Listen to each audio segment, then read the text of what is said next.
What's up, guys? Indiana Jones just dropped, so you know what it is. Time for movie time. I got my Indiana Jones snacks, guys. Alex Kahn here, and let me turn this down a little bit. I just watched the new Indiana Jones movie, and it's hard to process my thoughts. I feel like this is a movie I need to see 2 or 3 times before I can give you my judgment, because when I watched the trilogy and then Crystal Skull, I've had many years to process those movies. At least with the original trilogy. I watched the original trilogy in theaters, except for I didn't watch Raiders in theaters. I was too young for that for theaters, but I did watch Temple of Doom and Last Crusade in theaters. So Crystal Skull, I've only seen like 2 or 3 times. I actually did like that movie.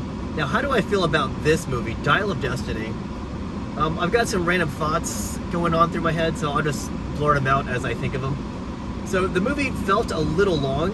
I think the movie was supposed to start at 4 o'clock, but then you have previews. So the movie started at about 4:25. It ended at about 7 o'clock. So that's about a 2.5 hour movie length.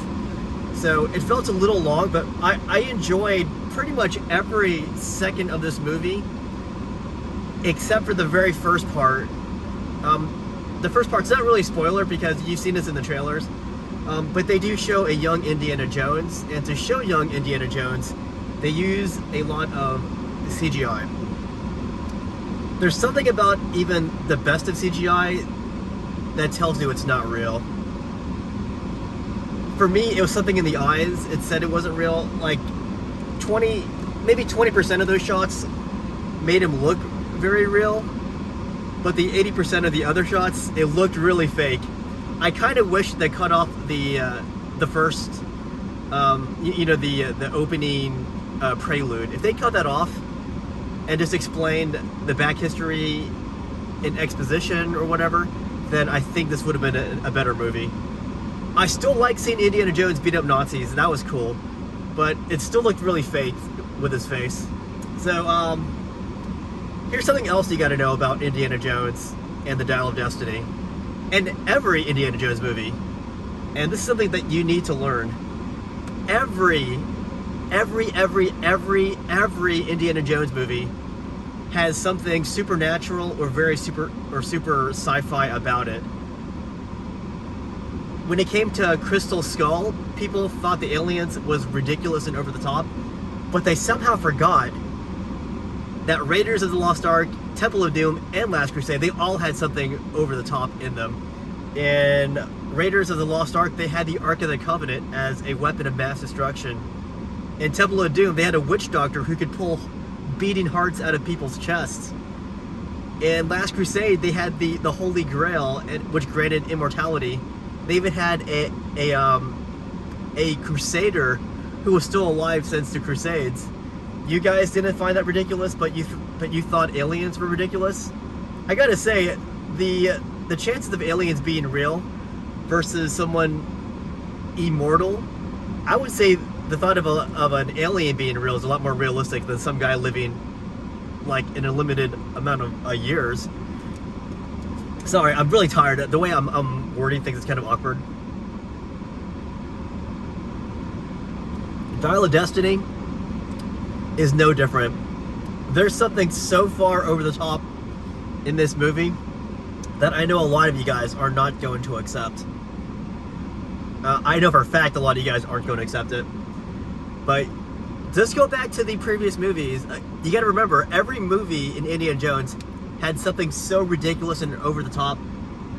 I don't know how you guys forgot about the Ark of the Covenant. I don't know how you guys forgot about the what do you call it? The Last Supper chalice.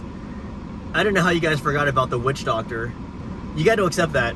Indiana Jones, it's an adventure movie, but they have very over the top themes in every single one of them. I cannot stress that enough. Once you come to accept that, you're going to like these movies a lot better.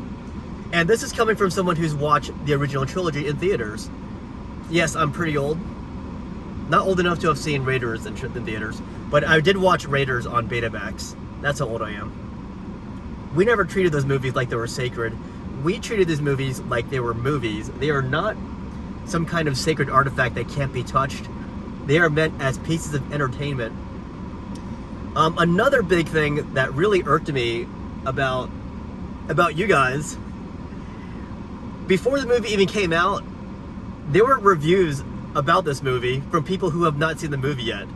They were saying things like, this movie was terrible, it was trash, Kathleen Kennedy ruined everything. I agree with Kathleen Kennedy, but you gotta watch the movie first before you review it. If the movie sucks, if you don't like this movie after you've seen it, then you can review it. I don't care if you hate the movie after you've seen it. I did like this movie quite a lot. I really did like this movie. And there are ridiculous elements in this movie. I'll be the first to agree, but I'm also going to be the first one to tell you, every Indiana Jones movie had ridiculous elements in them. So I highly recommend this movie, guys. This felt like an Indiana Jones movie. Hearing the old Indiana Jones theme was a treat. In my theater, everyone clapped at the end. That's how much we liked this movie.